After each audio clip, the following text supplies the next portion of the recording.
Nag-file naman ng cyber libel complaint ang National Bureau of Investigation laban sa broadcaster na si Jason Sa at sa media personality na si Eric Celis.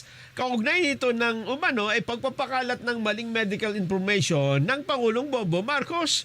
Maliban sa cyber libel, kasama rin sa reklamo ang unlawful use of means of publication. Ayon sa NBI, dinokumento ng mga ahente nito ang mga post na nagpapakita ng umano CT scan kasama ng larawan ng Pangulo noong Enero. Nananawagan umano ito ng transparency tungkol sa fitness for duty ng Pangulo at ang di umano'y paghina ng kanyang kalusugan.